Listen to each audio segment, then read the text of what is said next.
Hi, I'm Jessica Parker, 23 years old, living on my own in downtown Austin after grinding through my marketing job at a tech startup agency. This year, my parents forgot my birthday for the fifth time in a row. I'd hoped for at least a text or call, but nothing came, no excuses, no half-hearted apologies. I pushed through the day at work, forcing smiles during meetings, my phone screen staying blank as I checked it obsessively between emails. Then, 2 weeks later, they went all out for my sister's 16th. They booked a trendy SXSW-style venue in Austin, invited family and friends, and made it a spectacle. As the night peaked, my dad clinked his glass for a speech praising her achievements and handing over a brand new MacBook with all the accessories. The room erupted in cheers as she hugged them, tears streaming down her face.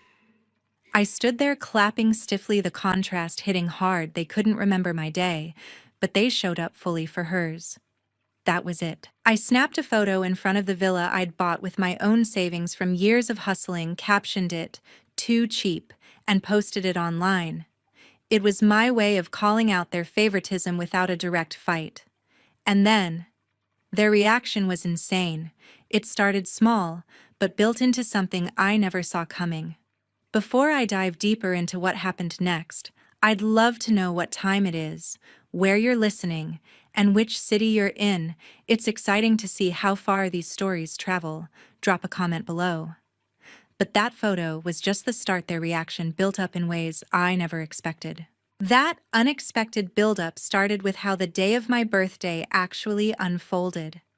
I woke up in my downtown Austin apartment, the kind of place I'd scraped together rent for while climbing the ladder at my tech startup agency.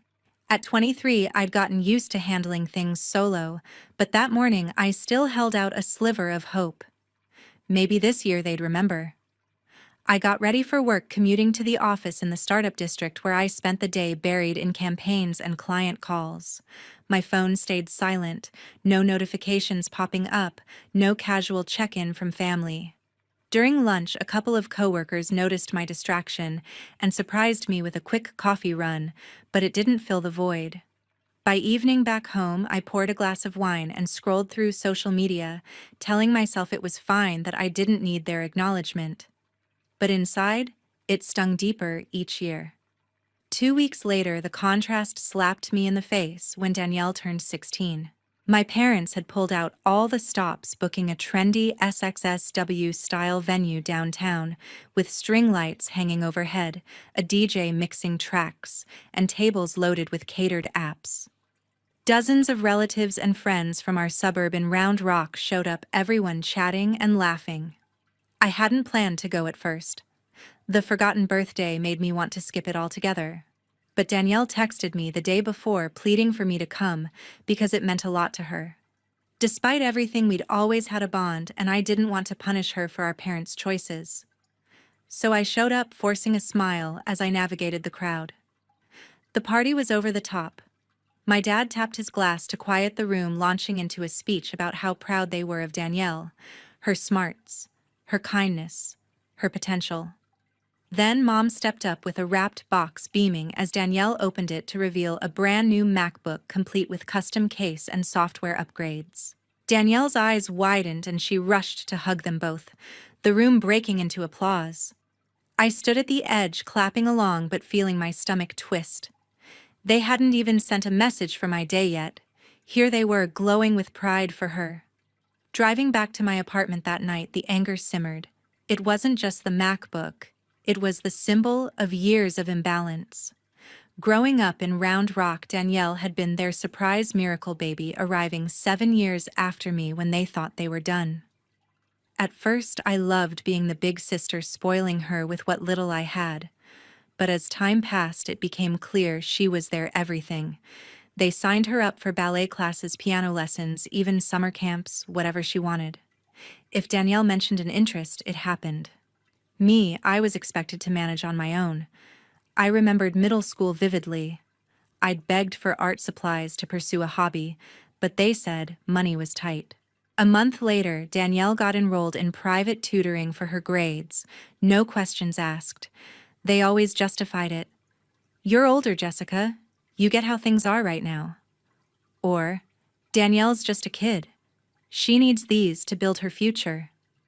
The gifts piled up for her new clothes gadgets while I saved allowance for basics. One Christmas, I worked odd jobs to buy a used tablet for schoolwork, proud of my effort. Then I watched them surprise Danielle with the latest model fully loaded. It wasn't the stuff that hurt most. It was the message that I had to earn everything while she got handed the world. Their favoritism shaped me into someone fiercely independent, but it also left scars. I stopped asking for help early, knowing it wouldn't come.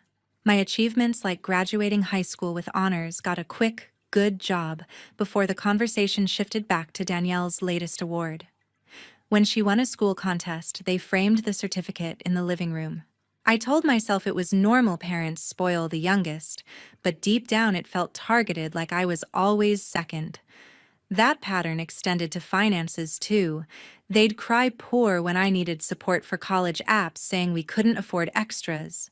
Yet somehow they found ways for Danielle's activities, like custom outfits for her dance recitals. Once I overheard them discussing a bank transfer, but dismissed it as nothing. Looking back, those moments planted seeds of doubt about what they were really prioritizing. The day after Danielle's party, I confided in Angela during a coffee break at the agency. She's my mentor colleague, a sharp senior marketer who's guided me through projects. I spilled about the forgotten birthday and the lavish celebration, expecting sympathy. Instead, she listened intently, then said, "Jessica, that's not right. You deserve to be seen and valued just as much. Don't let this define you. Maybe it's time to address it head-on." Her words hit home, validating what I'd buried for years. The action kicked off that same evening after talking to Angela. I sat in my downtown apartment staring at my phone, the anger from Danielle's party still fresh. I decided enough was enough. If they couldn't see my worth, I'd make them face it. I grabbed my keys and drove out to the small villa I'd bought last year in the outskirts of Austin, using savings from overtime at the agency. It was my proudest achievement, a symbol of everything I'd built without their help. I snapped a photo in front of it, the modern lines and garden lit up under the Texas sunset, and captioned it, "Too cheap," a direct jab at how they'd skimped on me while lavishing on Danielle. I posted it on Facebook and LinkedIn, tagging a few mutual connections, not expecting much, beyond venting. At first, it was quiet. A handful of likes from coworkers and distant friends trickled in overnight. By morning, as I commuted to the startup office, notifications started buzzing. Relatives from Round Rock commented things like, "What's this about?" or "Family drama." One aunt shared it in our extended family group chat, sparking whispers. Over the next day, it spread locally. Austin's tight-knit tech and family networks amplified it. Coworkers messaged me support, saying, "That sounds rough, hang in there." By day 2, it hit LinkedIn harder, where my professional contacts saw it. Comments poured in from industry folks questioning family dynamics in a subtle way. Rumors flew, people assuming it was about inheritance or something bigger. I watched the views climb to hundreds, feeling a mix of thrill and nerves. It wasn't viral on a massive scale, but in our circle, it was enough to stir the pot. The family reaction came gradually, starting with Danielle. On day 1, she texted me, "Sis, why'd you post that? It's embarrassing." I didn't reply right away, but she followed up. "I know things have been unfair, but I didn't ask for the MacBook. Please take it down." Her words showed she recognized the privilege, but she sounded scared, like speaking up would rock the boat at home. I felt a pang. Our bond wasn't her fault, but I couldn't back down now. By day 2, more texts from her. "Mom and Dad are freaking out. They think you're attacking them." Still, she didn't confront them directly, too dependent on their approval at 16. Then on day 3, Mom called while I was at lunch in the office district. Her voice was sharp. "Jessica, what is this nonsense? Take that post down immediately. It's making us look bad." I gripped my phone, heart racing. Look bad. You forgot my birthday 5 years running, but threw Danielle a huge bash. That's what looks bad. She sighed exasperatedly. Don't be so dramatic. We're family, we help each other. Speaking of which, we're figuring out the extended warranty and software updates for Danielle's MacBook. It's pricey right now. Could you chip in a couple hundred until we sort it? Her request floored me. Are you kidding? You couldn't send a text for my birthday, but now you want my money for her gift? My voice shook as I paced the sidewalk outside the agency. Mom pushed back. You're older, doing well at that startup. Danielle's just starting out. We want her set up for success. You've always been the responsible one. We thought you'd understand. The dismissal ignited me. Understand what? That you've prioritized her for years, signed her up for every class, bought her everything while I worked jobs to afford my own stuff. This isn't about age, it's favoritism, plain and simple. She interrupted. We've done our best for both of you. If you're jealous, that's on you. The call ended with her hanging up, leaving me fuming. Dad didn't call, but I knew he was in the loop, typical of him to let Mom handle the confrontations. Back at the office, I vented to Angela during a quick meeting break. She nodded thoughtfully. This sounds like a pattern that's gone unchecked too long. If they're asking for money now after ignoring you, it might run deeper. Have you ever looked into their finances? Old emails or statements could reveal more. Her encouragement clicked. Those vague memories of overheard transfers resurfaced. I thanked her, feeling empowered to investigate. As the comments kept pouring in on the post, with more people siding with me privately, I knew digging into those old emails would change everything. The comments on my post kept rolling in, and by day 4, the social embarrassment was undeniable. Aunts and cousins from Round Rock were texting each other, speculating about our family's priorities. My LinkedIn saw industry folks from Austin's tech scene debating trust and fairness, some even DMing me support. That caption hit hard. Sorry, you're dealing with this. The pressure was building, and it was rattling my parents. Mom sent frantic texts begging me to delete the post. Jessica, this is humiliating. People are talking. Just take it down. Dad, usually silent, chimed in with a curt message. We need to talk. This isn't how family handles things. Their desperation was palpable, and it pushed them to call a family meeting. At first, they insisted on Zoom since I was in downtown Austin, but I refused. Words over a screen wouldn't cut it. I drove to their house in the suburbs that weekend, my resolve hardening with every mile. Walking into their familiar Round Rock home felt strange, like I was a guest in a place that once defined me. Mom sat on the couch, arms crossed, her face tight with irritation. Dad perched beside her, avoiding eye contact, his hands fidgeting. Danielle was in the armchair, looking uneasy, her phone clutched tightly. I stood across from them, heart pounding but voice steady. Thanks for meeting, I started. I'm here to say what I've held in too long, and you need to listen. Mom's eyebrows shot up, but she stayed quiet. I laid it all out: the forgotten birthdays for 5 years straight, the way they brushed off my straight A's and college applications while celebrating Danielle's every milestone. You made me feel invisible, I said, my voice cracking. I worked jobs to afford what you handed her. And that MacBook. It's not just a gift, it's proof you choose her over me every single time. Mom rolled her eyes, her tone sharp. Jessica, you're blowing this out of proportion. Danielle's 16, at a critical age. You're 23, out there doing fine. We thought you didn't need us hovering. Dad nodded faintly. We didn't mean to hurt you. Things have been tight and we had to make choices.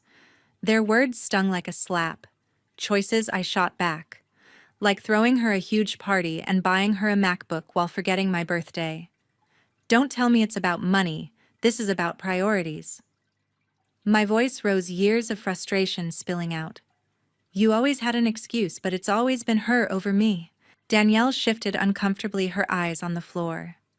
After the others left the room for a moment, she pulled me aside, her voice low. I'm sorry, Jess. I see how unfair it's been, but I'm scared to say anything to them. They'd freak out. Her admission hit me. She knew the imbalance, but was too dependent at 16 to challenge it. I softened slightly. I get it's not your fault, Danielle. but it doesn't erase how this feels." She nodded, tears welling, but said nothing more when Mom and Dad returned. That's when I pulled out the evidence. I'd spent the night before digging through old emails on my laptop following Angela's advice. I found what I'd suspected, a trail of bank statements showing thousands in loans for Danielle's tuition, labeled as a full-ride scholarship she'd bragged about at family dinners. There were texts between Mom and Dad, "Don't tell Jessica, she'll overreact." I even found a scanned receipt for the MacBook custom-ordered with premium upgrades. Holding my phone, I showed them the screenshots. "Explain this," I demanded. "You told me we were broke when I needed help with college, but you took out loans for her tuition and lied about it being a scholarship. You chose to keep me in the dark." Mom's face paled, her hands shaking as she reached for a glass of water. "We wanted to give Danielle the best shot," she stammered. "We didn't think you needed to know." Dad's voice was defensive. "You're independent, Jessica. We thought you'd be fine." I laughed bitterly. "Fine. I worked 2 jobs to put myself through school while you funneled money to her. And you expect me to chip in for her MacBook now?"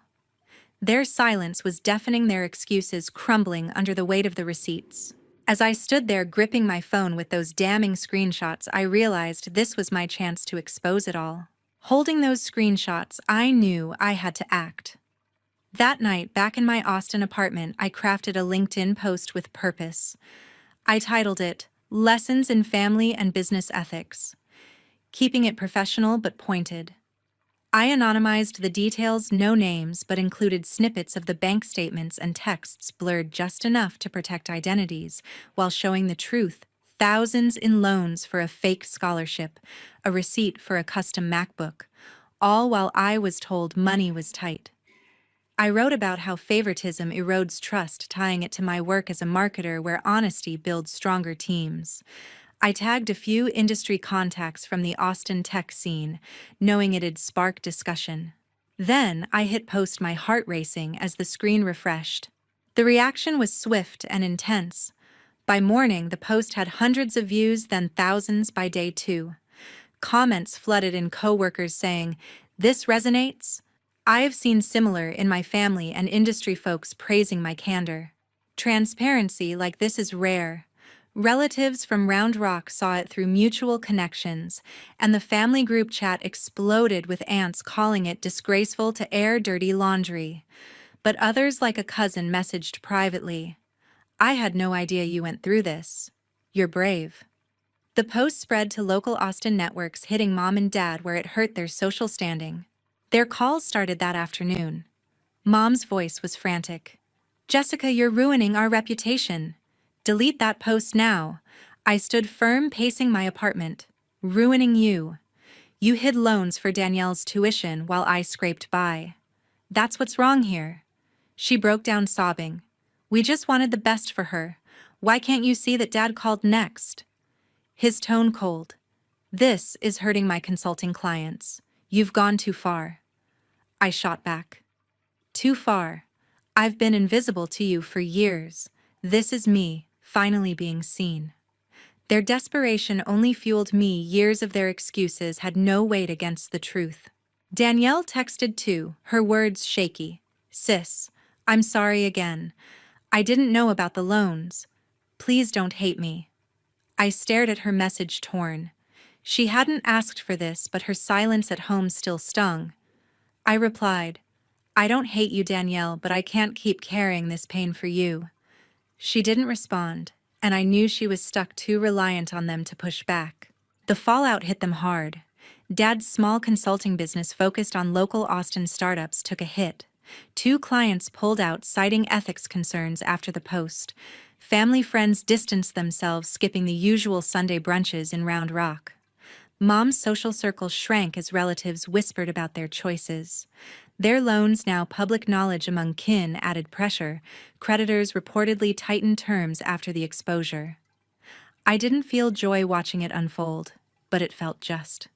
They'd chosen to prioritize Danielle at my expense, and now their image was cracking. I confided in Angela at the agency the next day. She read the post and nodded approvingly. "You've turned pain into power, Jessica. Keep that strength, write it out to process. Her advice led me to journaling that evening, pouring out years of feeling unseen. I wrote about the birthdays they forgot, the nights I worked late to afford rent, and how their lies about money cut deepest. It wasn't therapy, but it was a start helping me untangle the hurt.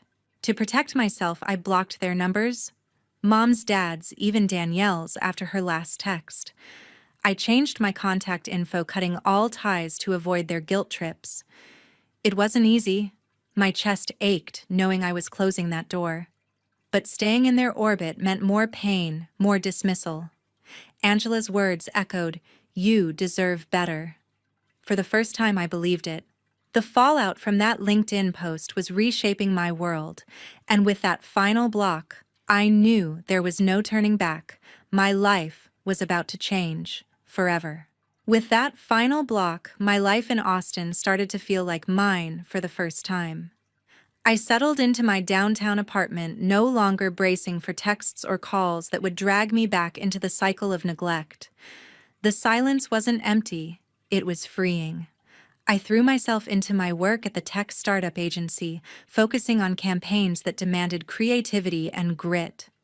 The LinkedIn post, though born from pain, had an unexpected upside. My honesty struck a chord with colleagues and clients who reached out with respect for my candor. One senior director emailed me directly. "Your post about ethics was bold. We need that perspective on our team." That opened a door. A few weeks later, I was called into a meeting and offered a senior marketer position, better pay, more responsibility, leading a small team on Austin's growing tech scene. I accepted, feeling a rush of pride I hadn't known in years. My career was thriving not because of anyone else, but because I'd owned my truth. Outside work, I leaned into rebuilding myself. Angela's advice about journaling stuck with me, so I kept at it, filling pages with thoughts on who I was beyond my family's shadow. I wrote about the strength it took to walk away, the years of feeling less than Danielle, and the clarity that came from choosing me.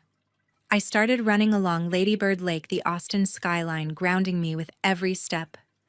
I joined a local book club, connecting with new people who didn't know my past and didn't need to. For the first time, I wasn't chasing approval. I was living for myself, picking up hobbies like photography that I'd dropped as a kid to work extra hours. Dating crept back into my life too, with casual coffee meetups that felt light, unburdened by family baggage. Meanwhile, the consequences for my parents piled up. Word from a mutual friend in Round Rock trickled back. Mom and Dad's social circle had all but collapsed. Relatives stopped inviting them to gatherings, uncomfortable with the exposed favoritism. Dad's consulting business took a bigger hit than I'd expected. Another client dropped him after the ethics post citing trust issues, and his pipeline of Austin startup contracts dried up. Their financial strain worsened. The loans for Danielle's tuition, now public among family, reportedly led to creditors pushing for early repayments. They were unraveling, isolated in their suburb home, with no one to blame but themselves. I didn't hear it directly. They never reached out after I changed my number, but the news didn't surprise me. They'd built their world around Danielle, and now it was costing them. Danielle tried texting once more before I switched numbers. A brief message, "I'm sorry, Jess. I wish I'd spoken up." I read it, my heart heavy, but didn't reply. At 16, she was caught in their web, too young to break free, but that didn't erase the years I'd spent on the sidelines. I couldn't keep carrying that weight, so I let her message fade into the silence. Cutting her off hurt, but it was necessary. No contact meant everyone, no exceptions. Looking back, I learned something critical. Self-respect matters more than clinging to a toxic family. For years, I'd let their favoritism chip away at my worth, convincing myself I had to earn their love. But walking away showed me I didn't need their validation to be whole. Setting boundaries wasn't selfish, it was survival. It protected my mental health and opened doors to a life where I could thrive, not just survive. If you're listening and see signs of favoritism like forgotten milestones or constant excuses, don't ignore them. They're red flags. Talk to someone you trust, like a mentor or therapist, to unpack the hurt before it defines you. Authenticity, I've found, builds stronger relationships and career paths than any forced family tie ever could. This journey wasn't easy, but it was worth it. I'm not angry anymore, I'm free. My parents made their choices and I made mine. Their regret doesn't pull me back. It's theirs to carry. I'm building a life that's mine, surrounded by people who see me for me. If my story hit home, I'd love for you to subscribe for more. It keeps me sharing. Drop a comment with your thoughts, experiences, or just what time and city you're in. I'm curious how far this reaches. Thank you for listening. It means more than you know.